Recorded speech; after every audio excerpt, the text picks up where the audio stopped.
I never thought that a simple, overheard phone call would be the thing to break everything I believed about my family. It started with laughter, soft at first, like distant thunder. I was sitting at my kitchen table, swirling a spoon in my chamomile tea, when I realized the call hadn't fully disconnected. And then I heard his voice. Brandon's voice. My son. She's too stupid to realize what's really going on. The air seemed to freeze around me. My spoon clinked against the porcelain cup, suddenly jarring in the quiet room. The scent of lavender from the candle Samantha gave me last Christmas floated gently, absurdly peaceful, as if the room didn't understand what had just happened.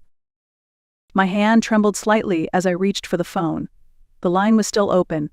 Brandon laughed again, and Samantha joined in. Seriously, she said, giggling. She practically handed it all to us. She thinks she's helping. God, what an idiot! Brandon chuckled. Let her believe that. As long as she keeps signing what we need, who cares what she thinks? I didn't cry, not then, not yet. Instead, I placed the phone down as gently as I could.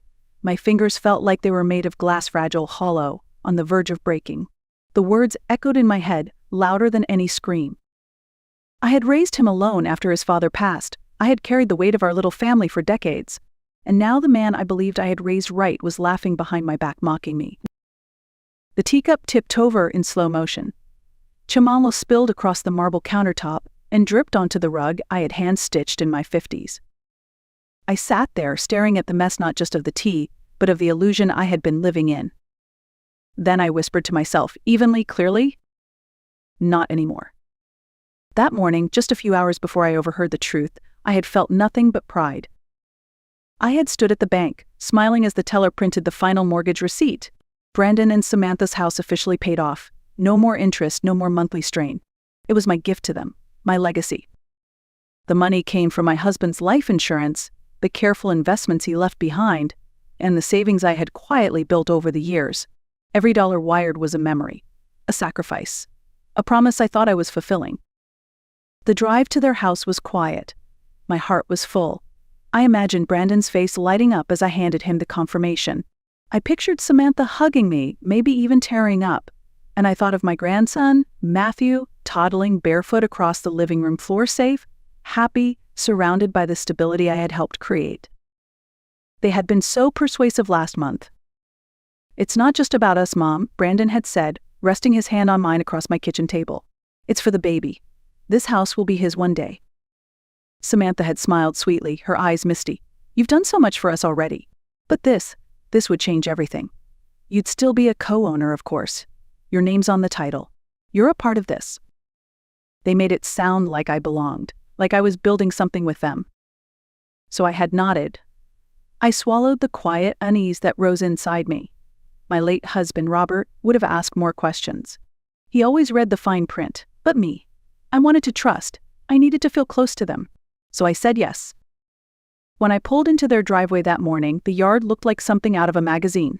Fresh flowers, clean porch, a tiny blue swing hanging from the oak tree. Robert's voice echoed in my head, half amused, half concerned. You're spoiling them, Dorothy. Let them stand on their own. But I brushed it off. This was love, wasn't it? The first time they asked for help, it sounded like a favor wrapped in a factor. We're a team, Mom, Brandon had said. Always have been. We just need a small loan to bridge the down payment. Nothing too complicated. And you'll be listed as a co-owner, of course. Samantha brought me cinnamon rolls that day. Still warm. She hugged me tightly and said, We're so lucky to have you. I don't know what we'd do without your support. It felt good, needed, seen. But it didn't stop there. The second time, they wanted to refinance, just to renovate the nursery, Samantha said, scrolling through pastel color palettes and forest animal decals on her phone. Soft yellows, maybe a mural of little foxes. Matthew deserves a peaceful space to grow. And I agreed. I always agreed. Then came Brandon's business idea. He sat across from me, animated, flipping through sleek brochures and charts. It's solid, Mom. You wouldn't believe the projected margins. It's all short-term. Once it takes off, we all benefit. He used words like venture, partnership, equity growth. Words that felt too fast, too big for my comfort. But I didn't want to seem old-fashioned. I didn't want him to think I didn't believe in him. My husband's voice stirred in the back of my mind, quiet but firm. Slow down, Dorothy. Never sign what you don't understand. But I brushed it aside. Brandon wasn't like the stories on the news, those sad tales of children draining their parents' accounts and disappearing. My son wasn't like that. He was good. He was family. So I signed again, and again. Every time I handed over more than my signature, I gave away trust, permission, leverage. Eventually, Brandon brought me the power of attorney documents. It's just a formality, Mom. You trust me, don't you? This way, I can handle the paperwork for you. You won't have to worry about all the red tape anymore. And honestly, I didn't want to worry. At 72, squinting through legal jargon was exhausting. So I nodded. Samantha kissed my cheek. You're the heart of this family, she whispered. Looking back now, I can see it clearly. Every smile, every compliment, every dinner invitation, it was all part of a long, careful performance. Not just to earn my love, but to access everything it came with. After the call ended, after I finally pressed the button they'd forgotten, I just sat there. No sobbing, no outburst. Only silence. The house around me, once a haven, now felt like a stranger's space. The ticking of the kitchen clock, once comforting, now sounded like a countdown. I stood slowly and turned off the kettle that had long since begun to scream. I placed the teacup upright again, though its contents were now lost in the fibers of the rug below. The candle on the windowsill still flickered lavender and eucalyptus, Samantha's Christmas gift. I stared at it for a long moment. The flame was small, calm, controlled. I matched its stillness. This was my home, my money, my name on every document, and somehow I had let it all be used like a blank check with my love as the currency. I rested both hands on the counter, grounding myself. Then, steady and low, I spoke aloud just for me to hear. Not anymore? Not out of bitterness, not yet out of revenge, just clarity. Because somewhere between all the paperwork and the cinnamon rolls, I had lost my footing. I had let grief cloud my judgment. After Robert passed, I was desperate to feel needed. 42 years of marriage leaves a silence behind that echoes through every empty hallway. I had wanted to matter to someone again, and they knew that. They used it. But now the air had shifted. I could feel it deep inside, beneath the ache, beneath the shame, a sharp edge of something new. Resolve. I didn't know exactly what I was going to do yet, but I knew this much. I would not be quiet anymore. The words Samantha had used months ago echoed in my head. Transparent, she had said with a smile, handing me the new tablet. Now everything's linked, so you don't have to worry. You can see it all, total transparency. Back then, I didn't look. I didn't think I needed to. I trusted them. The apps were just icons on a home screen I never tapped. But now, I tapped. The financial folder opened smoothly, with neat categories and color-coded tabs. It looked harmless, organized even. The first few files were expected: mortgage records, tax receipts, account summaries. Then I saw it. A business account I didn't recognize with my name attached. I opened the file. The balance was large, but it wasn't the number that made my stomach knot. It was a transaction history: wire transfers, international withdrawals, money moving into accounts under Brandon's name. Another folder. Investment package joint. My name was listed again, this time as the primary guarantor. 3 more folders followed. High-risk brokerage accounts, cryptocurrency wallets, leveraged loans against assets I didn't even know were being used. It was all under my identity. And I had signed every access point. The power of attorney, the joint accounts, the refinances. They had used my pristine credit score like armor, shielding risky ventures, business moves, personal indulgences, all without telling me. Every folder I opened felt like peeling back another layer of infection I never knew was there. Quiet, hidden, growing. I sat in the kitchen, the tablet on my lap, my hands icy and still. Even the cat, Willow, paused at the edge of the room, as if sensing the shift in the air. This wasn't just betrayal. It was exploitation. They hadn't just lied to me. They had built a fortress of control using my foundation. I was the silent figure propping up their empire, and I hadn't even known. If anything failed, if anything collapsed, I would be the name they pointed to. My eyes scanned the screen, then closed slowly. I hadn't screamed. I hadn't cried. But something deep inside me had turned. The trust was dead, and what remained was sharp, focused, and ready. If they thought I was too old, too kind, too naive to notice, then they had misunderstood me for the very last time. I didn't call anyone. Not Brandon. Not Samantha. Not even my oldest friend Margaret, who I usually spoke to every Sunday afternoon. Instead, I got to work. I opened the drawer to Robert's old desk, something I hadn't done in years. Inside were stacks of documents, organized the way only he could manage. Folders labeled with dates, account numbers, clipped neatly. It smelled faintly of paper and dust and something older, something dependable. I pulled out a yellow legal pad and started writing. Every account I had seen, every transaction I didn't recognize, every folder in that cloud drive with my name attached. Then I turned on the printer. I printed everything, dozens of pages, bank transfers, brokerage account ledgers, signed authorizations I didn't remember ever approving. I stacked them methodically on the dining table, each paper heavy with evidence. Willow jumped up next to the stack and curled into a ball like a little sentry on guard duty. "Good girl," I whispered. "We've got some work to do." I created digital copies, one on a flash drive, another saved to an encrypted folder on my personal laptop. I even backed up the folder in a small external drive Robert once used for our vacation photos. Not because I was paranoid. Because I was done being blind. With everything gathered, I sat back and reviewed it, all the structure of it, the quiet sophistication of how they'd built this web around me. This wasn't amateur. This was planned.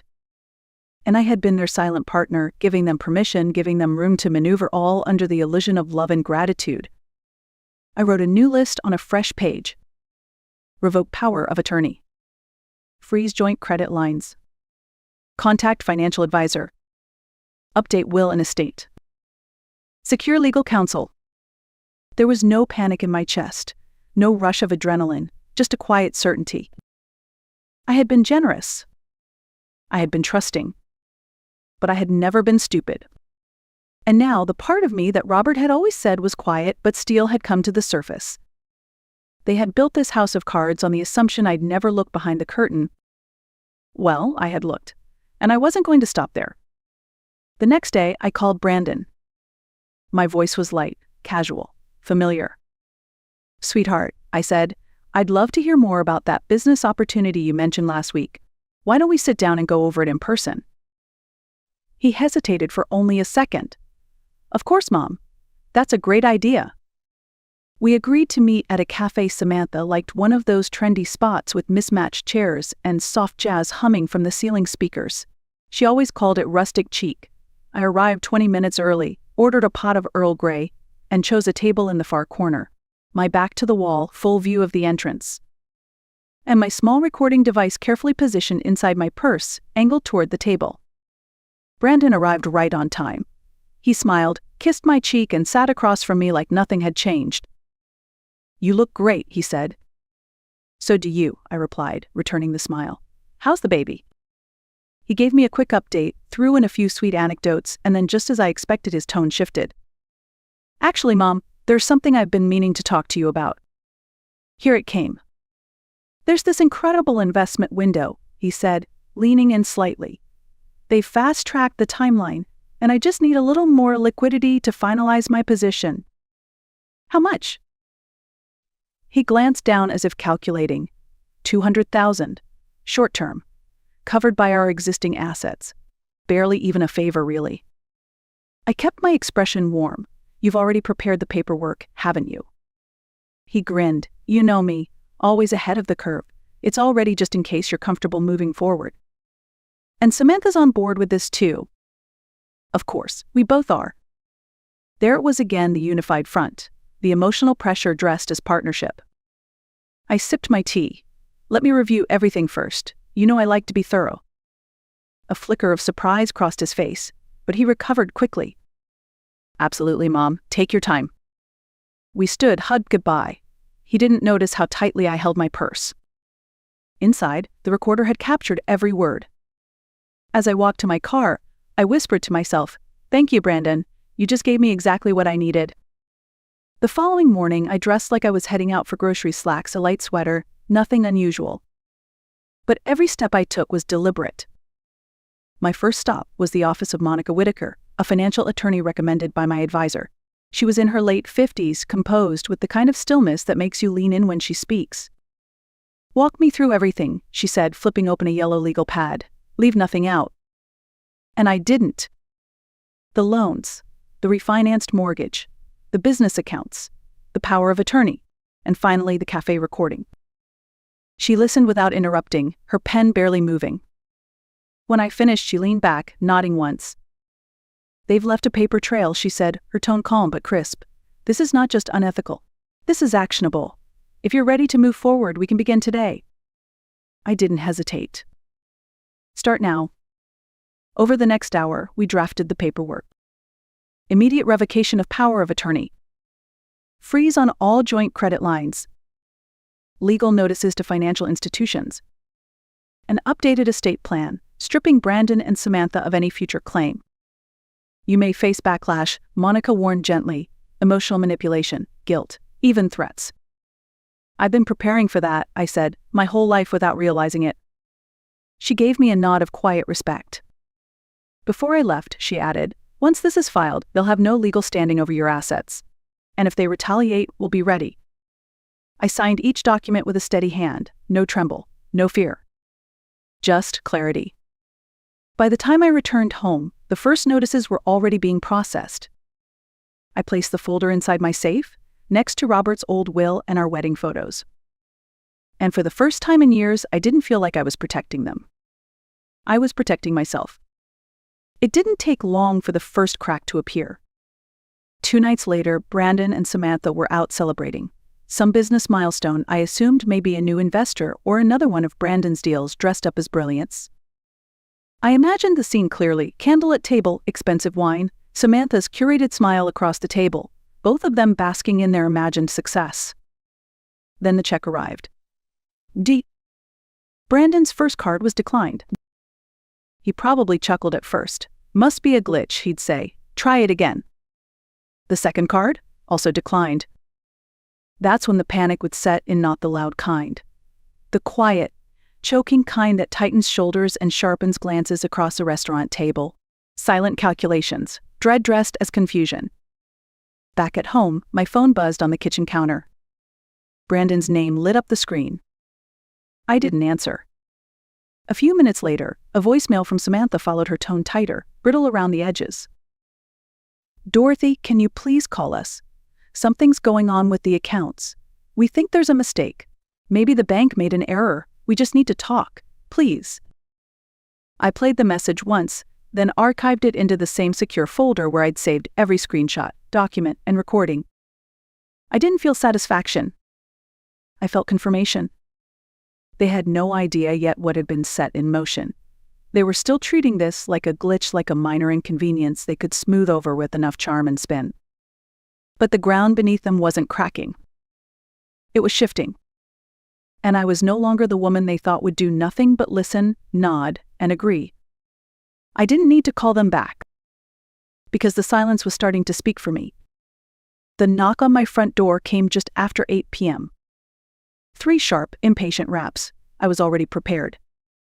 I checked the small voice recorder hidden behind the hallway vase. It was running. When I opened the door, Brandon stood there, jaw tight, his eyes flashing with panic.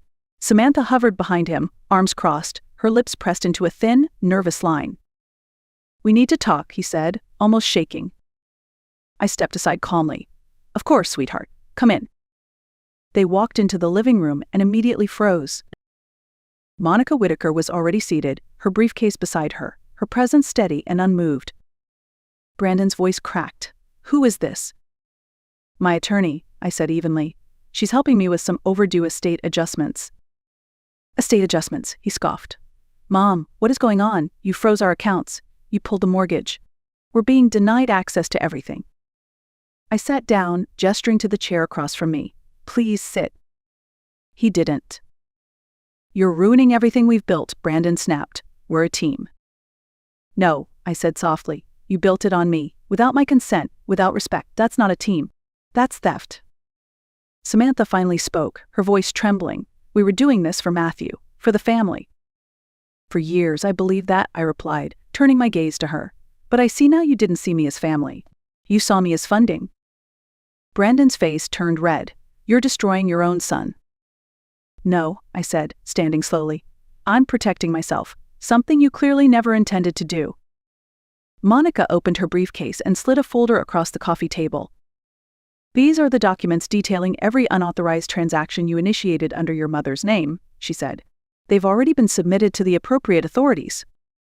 Brandon didn't speak. Samantha reached for his arm. He pulled away. You'll regret this, he whispered. But I didn't flinch. Because regret only comes when you've made the wrong choice. And I had finally made the right one. The door shut behind them with a dull finality. For a long moment I stood still in the quiet, not shaken, just still. Monica packed her briefcase without a word, then turned to me. They may try to reach out again, she said. But legally, they're blocked from any access moving forward. I nodded. She paused at the door. Most people don't fight back until it's too late. You didn't just reclaim your assets, Dorothy. You reclaimed your voice. After she left, I walked to the fireplace and looked at the old family photo still sitting on the mantel. Brandon as a boy, Samantha smiling, me in the center, holding Matthew in my lap. I picked it up. Not in anger, just in clarity. I opened Robert's old desk drawer, placed the photo inside, and closed it gently. Outside, the porch light glowed against the darkening sky. It used to mean something more, that soft light I left on, hoping Brandon would drop by for dinner, for a chat, for any kind of warmth. Now it was just a light. And that was enough. I sat at the kitchen table with a fresh cup of tea. Willow curled at my feet, her breathing slow, steady, certain, like mine. I didn't feel triumphant. I felt clean. What they took from me wasn't just money. It was the assumption that I would never push back, that I would keep choosing silence in the name of love. But love without respect is not love. It's control. It's theft. And I've reclaimed every piece they counted on me to give away. If you've ever felt used by the people closest to you, let this story remind you, quiet does not mean weak. Sometimes the loudest answer is the one you never give them. Sometimes the silence is the storm. Like, share and leave a comment below, especially if you've ever had to choose yourself, even when it hurt.